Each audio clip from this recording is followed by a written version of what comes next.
Assalamualaikum warahmatullahi wabarakatuh.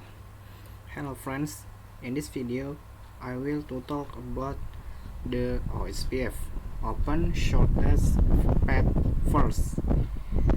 OSPF itself has the definition of one of dynamic routing. This OSPF has the ability to maintain, manage, and distribute routing information between networks following and dynamic networks change. Not only that, OSPF is also included in the link state, which has the advantage of sending traffic through the large bandwidth path or from the smallest cost. OSPF is usually often used in large scale company. The reason is because it is an easy to do protocol for project called mega configuration and is compatible with several vendors. One of vendors is Cisco. Keep in mind that OSPF has several characteristics. Following are the characteristics of OSPF. For the first, the administrative distance is 110, and the second includes EGP link state type, arguably the best and fast path. And the third, OSPF can work with a concept known as a hierarchy, meaning that it can be defined based on the concept of area. And the fourth metric is used. OSPF is the cost metric, bandwidth and interface calculation value. And the fifth, OSPF is classes routing protocol. The sixth, routing update is only sent when there is a change in the network and is sent multicast. And finally, OSPF has an authentication feature at the time of sending routing updates. Okay, now let's go to the lab. Create the topology like this. The topology is still the same as the AGRP topology. This topology consists of 3 routers and 2 PC. The first step, as usual, we turn it on interface and add IP first on each interface. Do the same with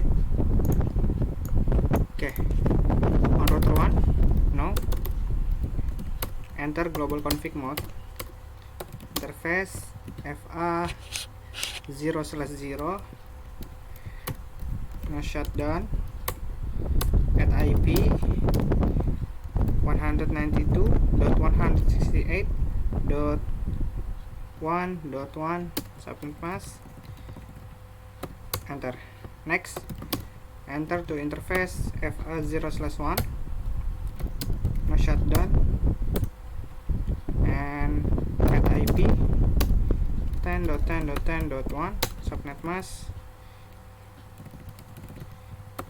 enter. Next, on router 1,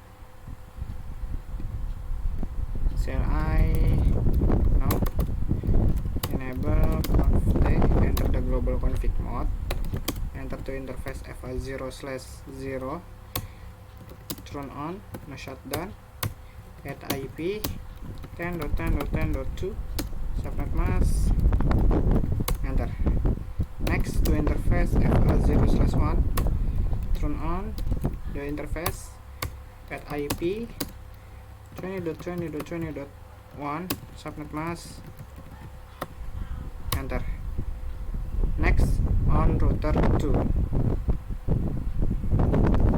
CLI the global config mode. Interface FA 0/0 no shutdown at IP 20.20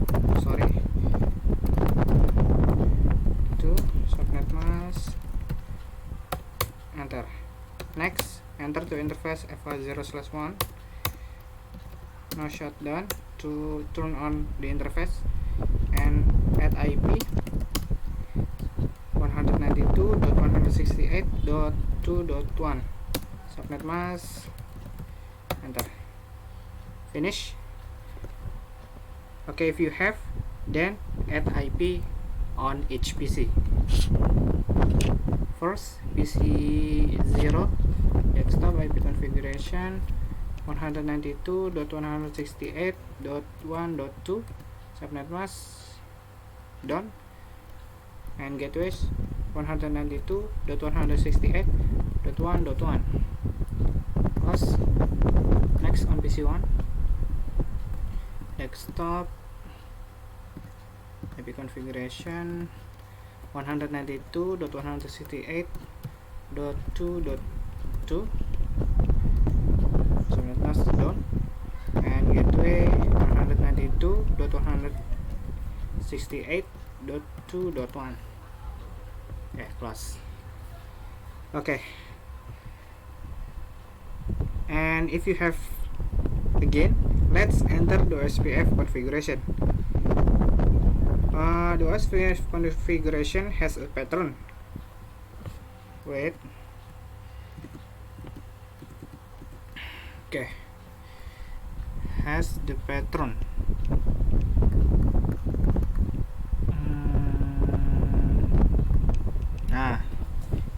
You can see the following pattern: OSPF configuration node, IP network destinate. This is next wildcard mask for last area. For those who don't know about wildcard mask, here is an explanation.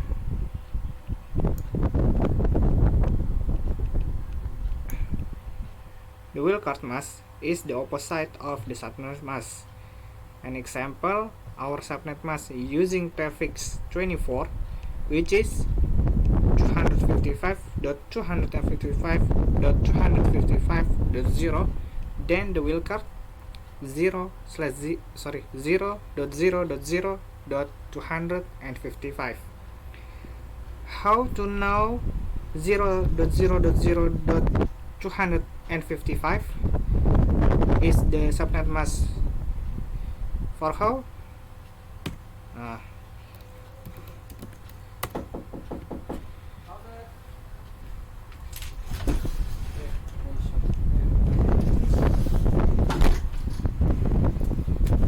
Okay, sorry for how I do the calculate for how the subnet prefix, the subnet mask prefix slash 32 minus the prefix we use. For example, I use slash 24. Then calculate the wildcard prefix subnet mask prefix slash 32 255.255 255.255 minus subnet mask prefix slash 24 255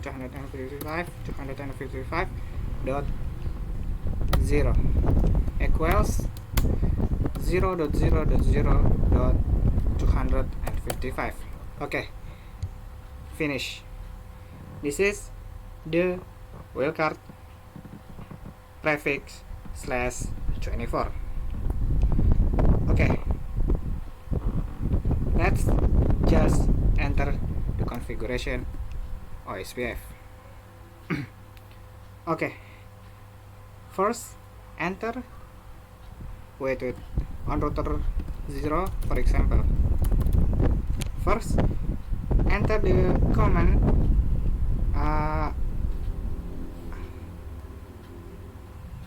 router OSPF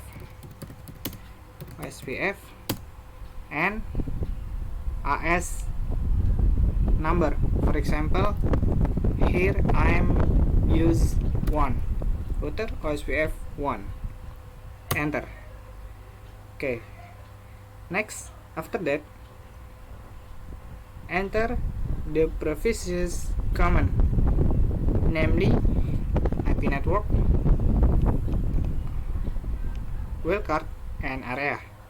Remember, if you forget that on router 0 we have installed the IP with what network, we can check it by entering the command do sh ip root.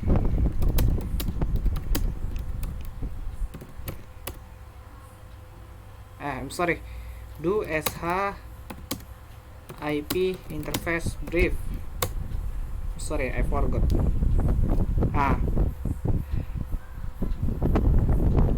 Now the IP above, this is IP in interface FA0/0 and 0/1. We will advertise do as I did. Network 192.168.1.0 wildcard 0.0.0.255 area. For here we use area 0. Enter. Next, network 10.10.10.0 wildcard 255 area 0. Enter. Okay, finish. And you can do the same things on router 1 and router 2. Exit router OSPF 1 network 10.10.10.0 wildcard area 0 network 20.20.20.0.0.0.255 area 0. Next, on router 2, exit, enter the command router OSPF 1, and advertise the IP network 20.20.20.0 wildcard area 0. Enter. And network 192.168.2.0 wildcard area 0. Okay, finish. Now check whether the OSPF router has been installed or not. For how to enter the command, exit, do show IP root. Okay. Well, it can be seen here that there is a symbol for the letter O, which means OSPF. This is, you can see, the purpose of this paper is that this letter is that the IP network 20.20.20.0/24 can be accessed via 10.10.10.2. Okay, now let's try to check on router 2 and router 1. exit. Do show IP root.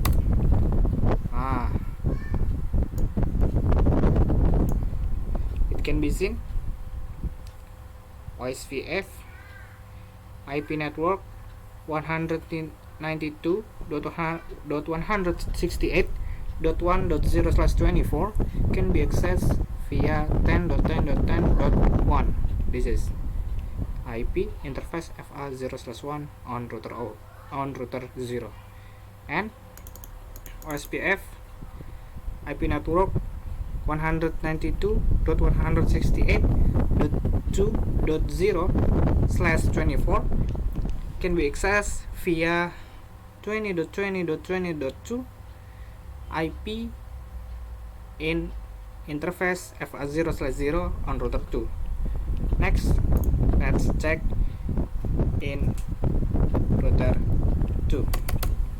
Exit, do show IP root.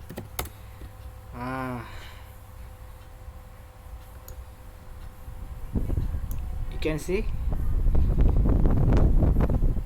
IP network 10.10.10.0/24 can be accessed via 20.20.20.1 and IP 192.168.1.0/24 can be accessed via 20.20.20.1. Okay, to make sure again, we ping between PC. Let's ping between PC.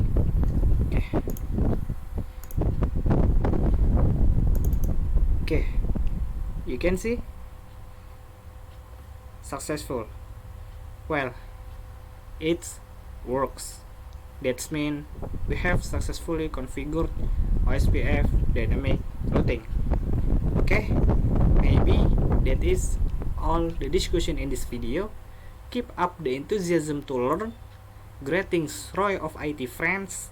See you in the next video.